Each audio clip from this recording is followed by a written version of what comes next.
Almost missed it. She did it so quietly, just a small press of her thumb against the back of her left hand, once, twice, 3 times, that I thought for a second I'd imagined it. But I hadn't imagined it, and I knew exactly what it meant. Let me back up. My daughter turned 28 in March. She called me 2 weeks before to say she wanted to celebrate with a small dinner at my house, just her, me, and her boyfriend. She'd been dating him for about 4 months. His name was Preston. She wanted me to finally meet him properly, not just the awkward minute in a parking lot where she'd introduced us one Sunday after church. I said yes, of course. I cleaned the house. I made her grandmother's pot roast, the one with the carrots that go soft and the gravy you have to stir for 20 minutes or it'll break. My daughter has always loved that meal. She asked for it every birthday from the time she was 7 years old. I figured it was the right thing to make. Preston arrived with flowers. Gerber daisies, her favorites. I noticed that. It wasn't roses, wasn't whatever was cheapest at the grocery store. Someone had asked her or he paid attention. Either way, I filed it away. He shook my hand at the door and said, "Sir, it's great to finally meet you. She talks about you all the time." His grip was firm but not aggressive. He made eye contact. He smiled and it reached his eyes. My first impression was positive. I'd be lying if I said otherwise. We sat down in the living room while my daughter helped me finish up in the kitchen. I could hear her out there. The sound of cabinet doors and the low pop of the oven mitts being pulled from the drawer, all the sounds that have meant home to me for 25 years. Preston sat across from me and looked around the room in a way that felt, I don't know how to describe it, specific. Not the way most people look around a room, making polite, vacant observations. He was looking at things. The framed photo on the bookshelf, the model of the 1967 Mustang I built with my father when I was 12.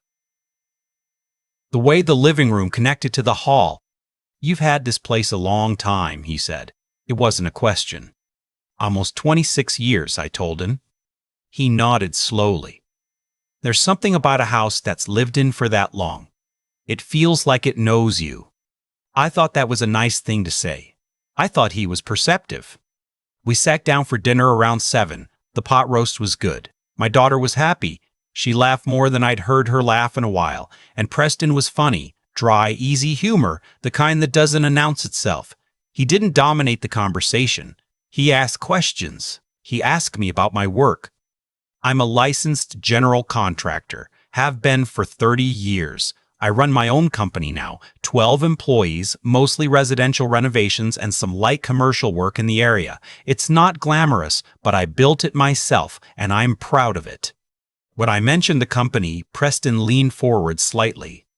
"How long have you been running it yourself?" he asked. "About 18 years, I said. "That's incredible. Do you own the property outright, or do you still carry financing on the equipment?" I paused, not long. Just a half second. It was an odd question, specific in a way that felt out of place at a birthday dinner. But I answered it. I said we'd paid off most of the heavy equipment, kept a small line of credit for operating costs. He nodded again, same slow nod. My daughter looked at him for a moment. She looked at me. Then she looked back down at her plate. And then she pressed her thumb against the back of her left hand 3 times. I almost missed it. The movement was small, her hand resting on the table beside her water glass. But I saw it, and my stomach dropped in a very specific way. Here's what you need to understand. When my daughter was 9 years old, she started having a hard time at school. Not with grades, she was always sharp, but with a girl in her class who had decided to make her life miserable. The kind of thing kids do that adults sometimes dismiss, but that is absolutely real and absolutely damaging. She'd come home from school and I could see it on her face. She didn't always want to talk about it, but I needed to know when she was hurting. So we made a signal.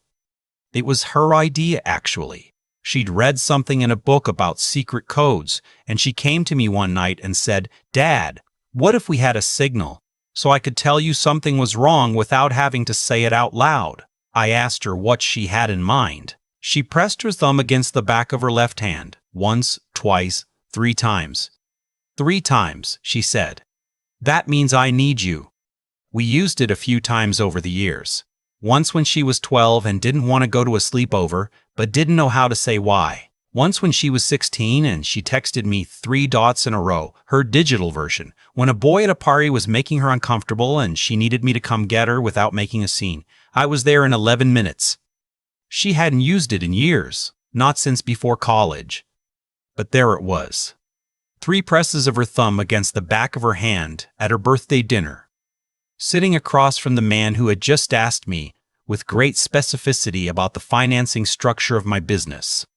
I did not react. This was important. I kept my expression exactly where it was. I asked Preston how long he'd been in sales. He'd mentioned earlier he worked in commercial real estate, and I let him talk. He talked well. He talked the way people do when they enjoy talking about themselves and have enough self-awareness to dress it up as conversation. At some point, I excused myself to check on something in the kitchen. My daughter followed me 2 minutes later on the pretense of refilling the water pitcher. I kept my back to the doorway. I said quietly, "I saw it." She said quietly, "I know." "What do I need to know?" She was quiet for a second. Then she said, "He's been asking me a lot of questions about your company, about what it's worth."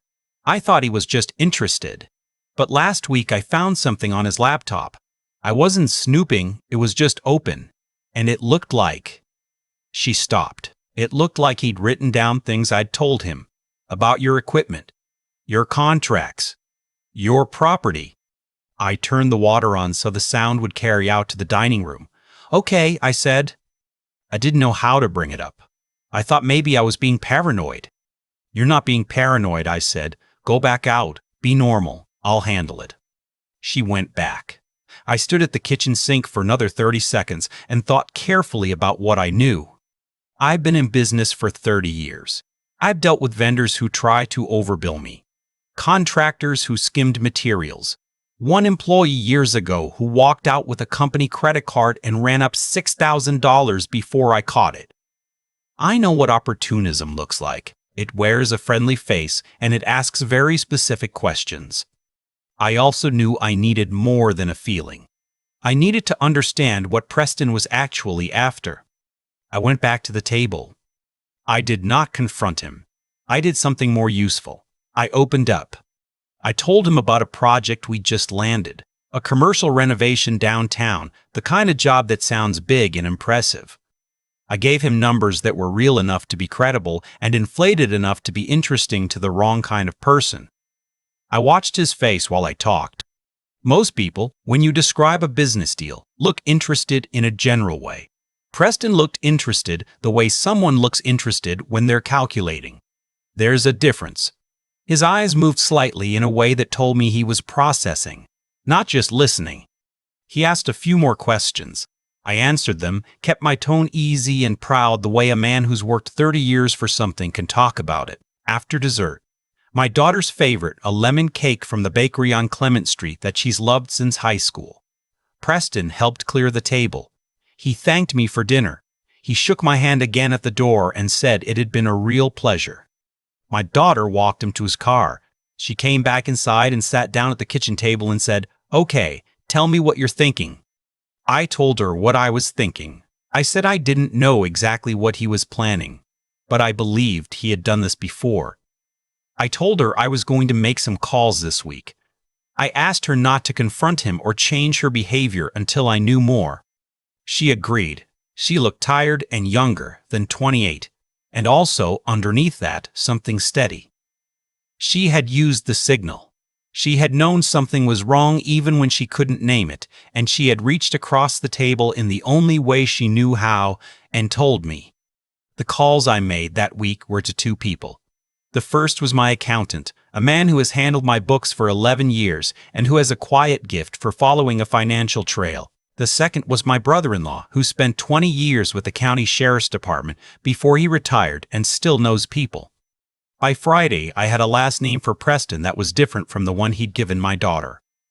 I had 2 previous addresses in 2 different states. I had a record that did not involve anything violent, but did involve one civil fraud case in Georgia, settled out of court, and a complaint filed with the state real estate board in Tennessee that had never gone anywhere but also had never gone away. He wasn't a career criminal.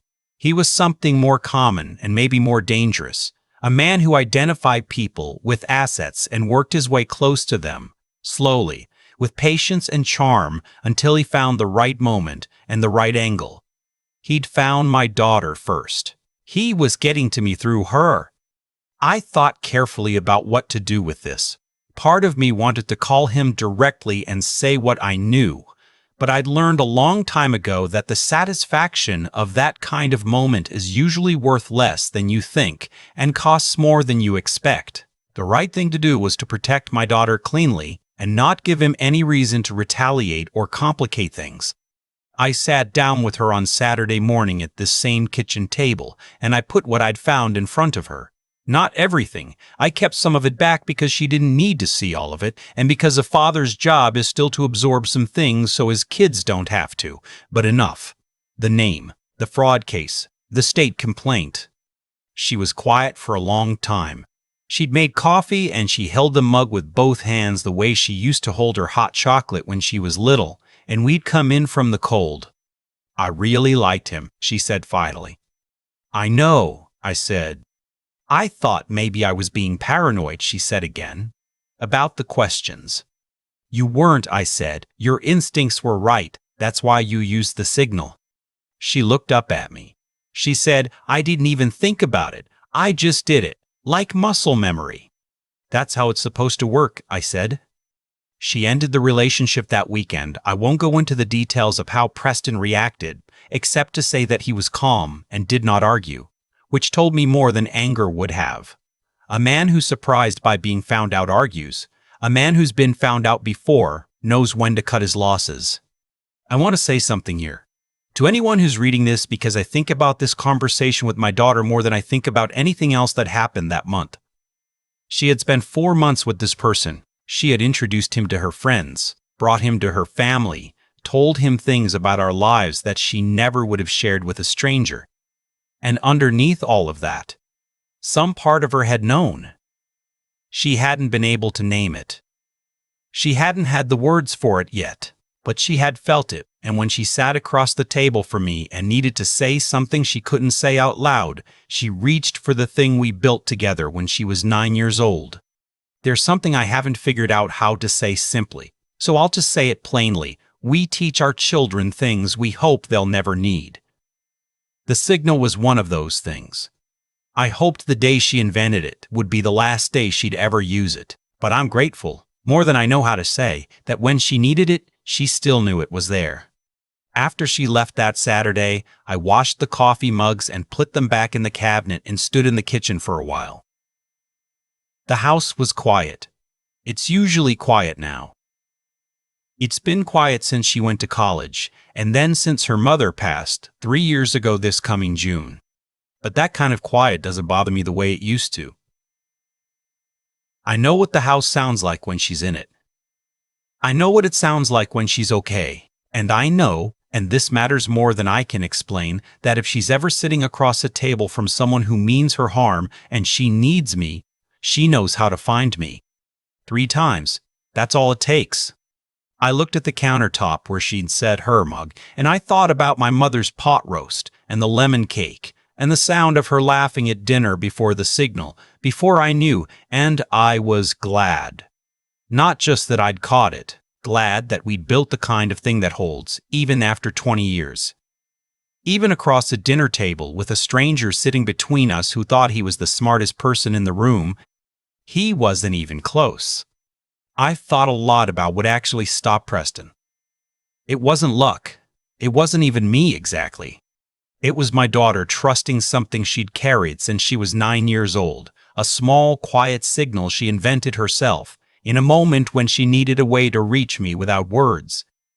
She pressed her thumb against the back of her hand and trusted that I would see it. That trust didn't come from nowhere. It came from years of me showing up when she used it. 11 minutes to a party when she was 16, a phone call intercepted when she was 12. Small moments that probably felt ordinary to me at the time, but that apparently told her something important, that the signal was real, and that I would answer it. I think about that a lot, the things we do in small moments that we don't even know we're doing. They either build something or they don't. There's no neutral. Every time I showed up, I was making a deposit into something I couldn't see. And when she needed it at 28, sitting across a dinner table from a man who was trying to use her to get to me, it was still there. The account hadn't run dry. What Preston didn't count on, what that type of person never counts on, is that the people they target have their own histories, their own tools, their own ways of seeing. He walked into my house and saw a contractor who'd built a comfortable life, and he started calculating. He didn't see a daughter who'd grown up learning to trust her own instincts.